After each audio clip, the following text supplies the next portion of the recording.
Quando queremos determinar a distância entre um ponto e uma curva, seja, por exemplo, aqui o ponto P e a curva C, que aqui temos,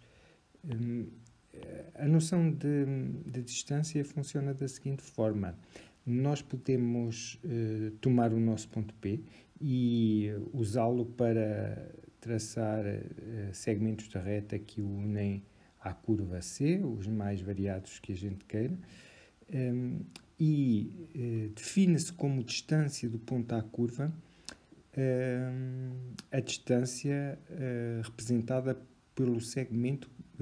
dentro destes todos que podemos traçar, pelo comprimento do segmento que for mais curto. E esse segmento é sempre aquele que é, no ponto onde toca a curva, ele é perpendicular à tangente à curva nesse ponto. E uma maneira gráfica e intuitiva de nós entendermos isso é a seguinte. Consideremos a figura que aqui está. Suponhamos que temos aqui o nosso ponto P e o unimos com a curva vermelha C neste ponto, sendo esta que aqui está a reta tangente à curva no ponto. Ora, neste caso, é imediato vermos que se traçarmos uma circunferência com centro no ponto P e cujo raio seja a medida do segmento que une o ponto à curva, podes ver que essa circunferência descreve esta linha que aqui está e, portanto, se eu considerar nesta circunferência qualquer outro segmento que represente o raio, estes dois segmentos azuis têm um comprimento igual, que é o raio da circunferência traçada, mas, no entanto, verificamos que era possível ligar o ponto à curva por o segmento que encontra a curva aqui neste ponto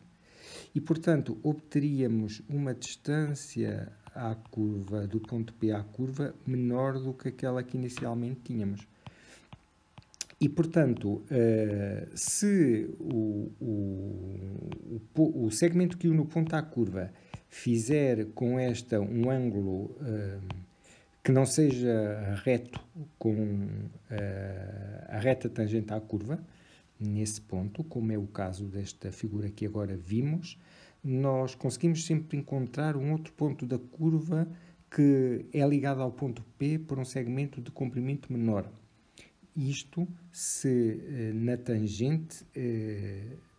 para o lado do ponto P, se imaginarmos a perpendicular para o lado do ponto P,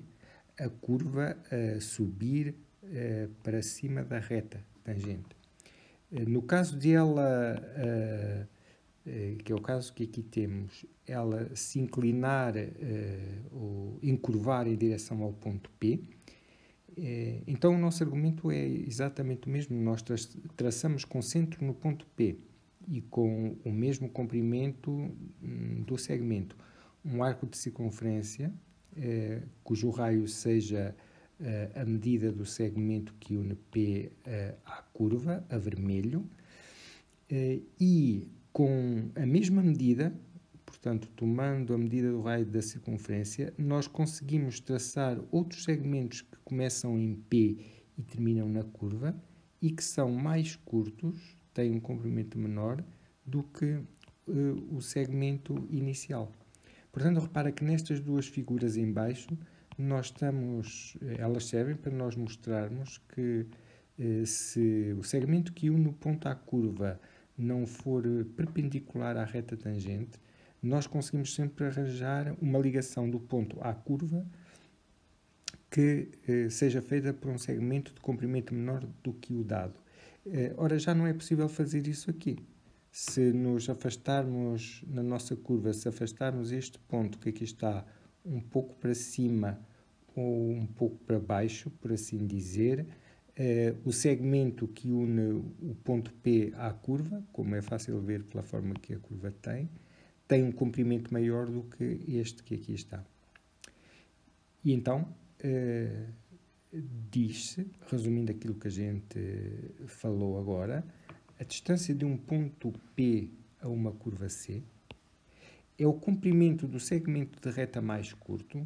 de entre todos os segmentos que têm como extremidades o ponto P e um ponto da curva. Portanto,